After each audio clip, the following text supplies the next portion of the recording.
Le Manager 22, c'est quoi? C'est une formation action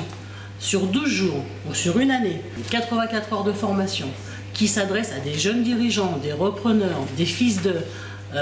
qui ont besoin d'être accompagnés, d'avoir une boîte à outils, les clés nécessaires en fait au pilotage de leur entreprise au quotidien.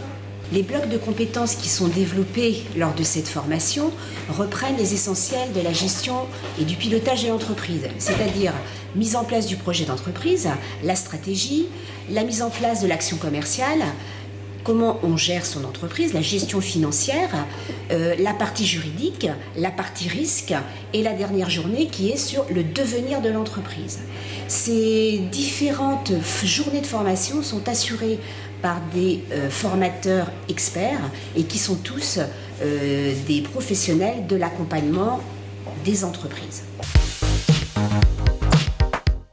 Alors moi je m'appelle Éric Cheval, mon parcours, en fait j'ai travaillé pendant à peu près 20 ans dans l'agroalimentaire, donc j'ai l'occasion d'avoir des fonctions de manager, notamment un peu plus de 11 ans chez Stalaven, dans le Côte d'Armor,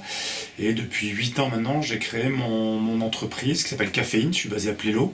et je fais du conseil et de la formation en développement commercial et en stratégie auprès d'entreprises principalement agroalimentaires, mais tout type d'activité. Moi j'ai eu cette activité de manager, donc c'est quelque chose qui me parle, et puis dans ma nouvelle fonction, j'accompagne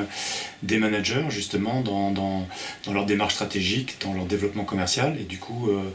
je trouve ça passionnant moi d'accompagner des créateurs d'entreprises, des chefs d'entreprise dans cette dimension stratégique, donc aujourd'hui c'est le cœur de mon activité.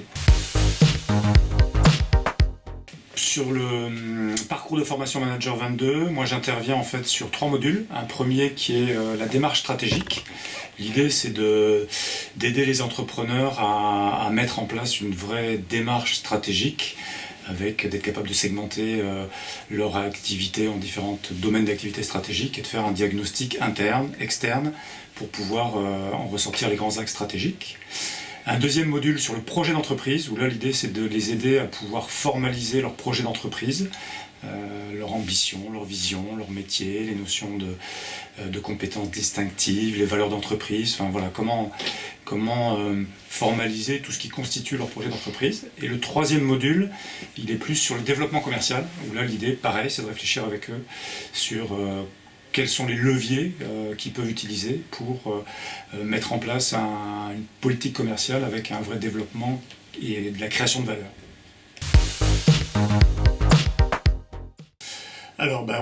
au cours des formations, on en voit plein des conseils. Après, moi, vraiment, s'il y a un conseil que je retire, c'est la notion de prise de recul. C'est-à-dire qu'on a beaucoup de chefs d'entreprise c'est beaucoup des petites entreprises, qui sont beaucoup dans l'opérationnel et qui ont du mal à prendre le temps de prendre du recul sur leur activité. Et je pense que c'est quelque chose qui est important pour à un moment donné bien définir la stratégie de son entreprise, piloter son entreprise. Donc ça, c'est quelque chose qui est fondamental. Deuxième conseil, ça serait justement un peu de formaliser les choses, d'être capable de formaliser sa stratégie, son projet d'entreprise, et là la formation aide à ça. Et puis le troisième conseil, ça serait de vraiment profiter de ce parcours de formation qui est très complet, où on est un certain nombre d'intervenants avec des profils, des parcours différents, donc pour eux c'est vraiment